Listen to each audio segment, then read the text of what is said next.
Линолеум обычно укладывается в самом конце ремонта, когда не будет возможности его поцарапать и вымазать. Поэтому я делаю уже после отделки стен и потолка. Для того, чтобы уложить линолеум, понадобится острый нож, линейка или длинный шпатель. Линолеум я уложил заблаговременно еще вчера, чтобы он хорошо разровнялся и не было никаких волн от его скручивания. В первую очередь улаживаем его в сторону, которая идеально ровная, в прямые углы, так, чтобы между стеной и линолеум был зазор 5 мм, но не больше 2, потому что ширина плинтуса 2 см, и он может просто эту щель не перекрыть. Затем берем острый нож и шпатель и начинаем подрезать линолеум по краям, так, чтобы между стеной и линолеум был строгий зазор 5 мм, ни больше, ни меньше. Прикладываю шпатель к стене на расстоянии примерно 5 мм в местах выступа соприкосновения стен и линолеума и начну подрезать. Подрезаем небольшими участками длиной по 30-35 см, как раз по ширине шпателя.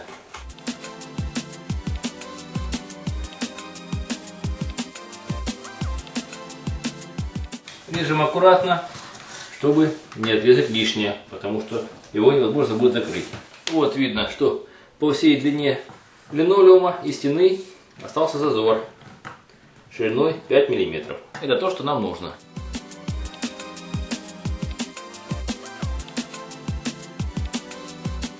Если мы не сделаем этот маленький зазор и заблаговременно не занесем линолеум в помещение, то возможно появление волн. А если помещение будет холодным, а линолеум горячим, то будет большая щель, когда он стянется от температуры. Затем начнем обрезать линолеум на противоположной стороне.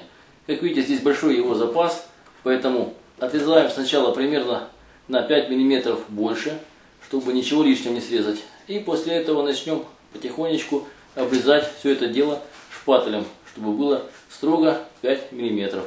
Место изгиба я начну резать немножечко выше, чтобы не срезать лишнее. Режем аккуратно, чтобы не повредить обои.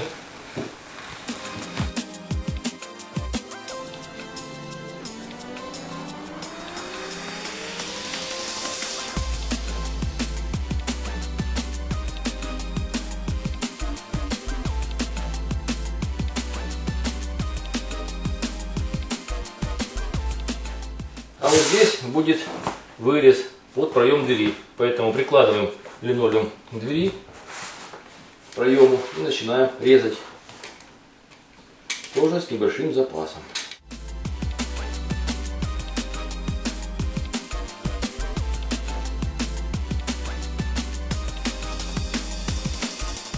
И таким образом продолжаем подрезку по периметру всего помещения.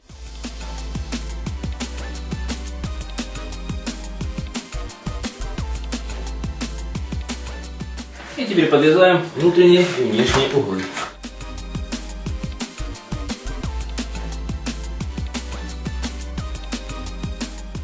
Вот линолеум положен по всей площади помещения. Немного подождем, чтобы он выровнялся. И начнем прикручивать плинтус. Я буду прикручивать пластиковые плинтуса и использовать уголки внутренние, наружные и тупиковые. Крепить буду на деревянные и гипсовые стены с помощью саморезов по дереву, а на кафель с помощью дюбель-гвоздей длиной 5 см.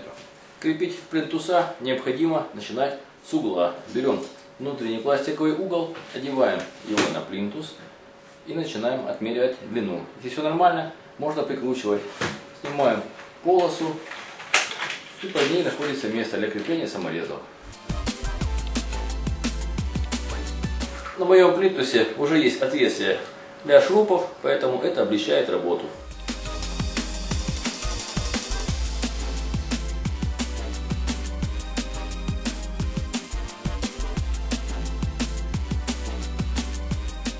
И прищелкиваем к плинтусу декоративную защелку.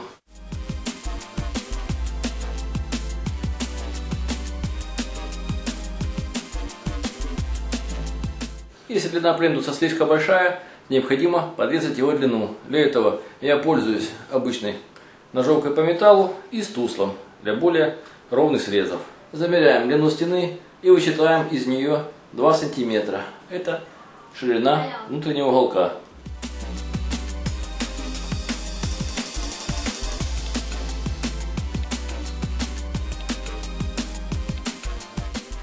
На стыках плинтусов можно ставить стыковочные заглушки. Но я их ставить не буду, потому что здесь будут шкафы и их будет не видно.